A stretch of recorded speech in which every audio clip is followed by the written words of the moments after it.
Hi friends, welcome to my channel. ఎలా ఉన్నారండి అందరూ? నేను బాగున్నానండి. నేను ఈరోజు మీకోసం మేతి చికెన్ తీసుకొచ్చానండి. అది ఎలా ప్రిపేర్ చేయాలో చూపిస్తాను నేను ఇప్పుడు. నేను దానికి ఒక హాఫ్ కిలో చికెన్ తీసుకున్నానండి.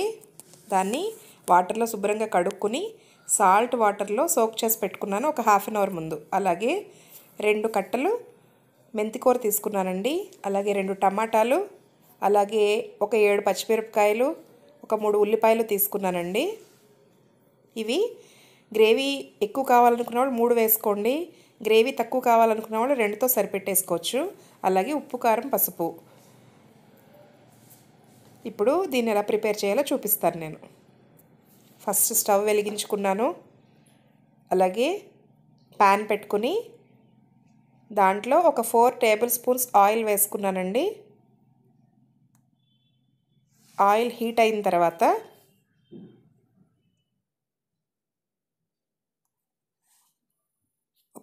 ఒక టేబుల్ స్పూను సోంపు వేసుకుంటున్నానండి నేను. ఈ సోంపు ఫ్లేవర్ అనేది ఈ కర్రీకి చాలా చాలా బాగుంటుందండి. మీరు కూడా ట్రై చేసి చూడండి. 1 టేబుల్ స్పూన్ సోంపు అది చక్కగా కొద్దిగా వేగిన తర్వాత నేను చూపించిన ఉల్లిపాయలు కట్ చేసి వేస్తున్నానండి. 3 ఉల్లిపాయలు, అలాగే పచ్చిమిరపకాయలు కూడా 2 కొంచెం గోల్డెన్ బ్రౌన్ వచ్చేదాకా ఫ్రై చేసుకుందాం.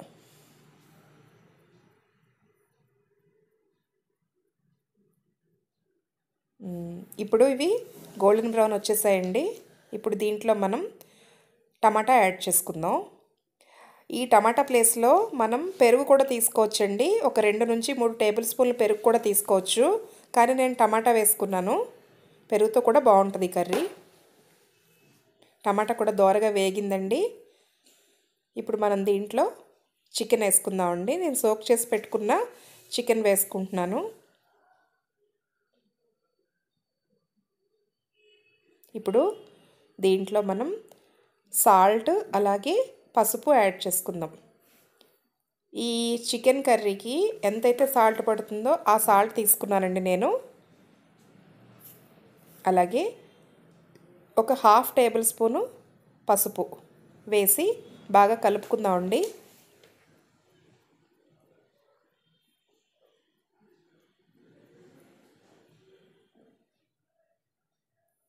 తర్వాత అల్లం వెల్లుల్లిపాయ పేస్ట్ ఒక టేబుల్ స్పూను,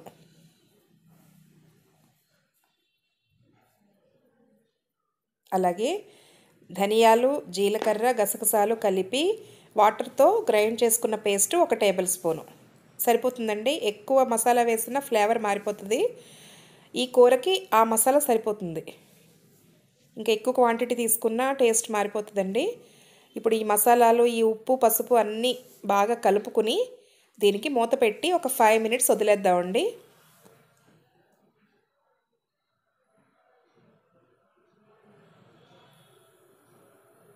5 నిమిషాల తర్వాత మూత తీసి చూసుకుంటే వాటర్ అది బాగా వచ్చిందండి. చికెన్ కూడా బాగా సాఫ్ట్గా ఉడికింది. ఇప్పుడు దీంట్లో మనం కారం వేసుకుందాం. నేను పచ్చిమిరపకాయలు ఎక్కువ వేసానండి. ఎందుకంటే ఈ కూరకి పచ్చిమిరపకాయల ఫ్లేవర్ అనేది చాలా బాగుంటుంది. అలాగే 2 నుంచి 3 టేబుల్ స్పూన్లు కారం తీసుకున్నానండి. కారం కూడా వేసుకుని బాగా కలుపుకుని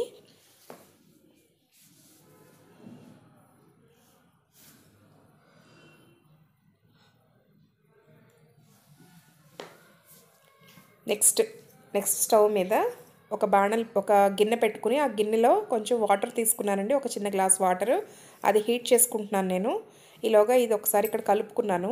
అలాగే ఒక half table spoon garam masala powder,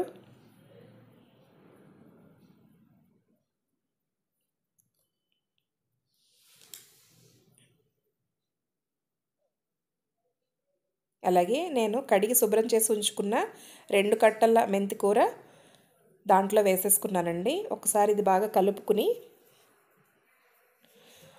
heat చేసుకున్న వాటర్ ఏదైతే ఉందో అది అందులో వేసేసుకుందాం ఆ చికెన్లో.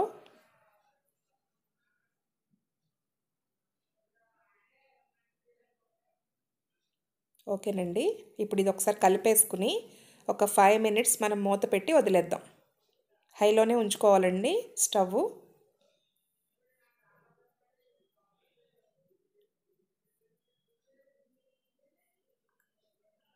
సరేనండి, ఇప్పుడు మనం ఒక 5 మినిట్స్ తర్వాత కూర తీసి చూసుకుంటే కూర అంతా రెడీ అయిపోయిందండి.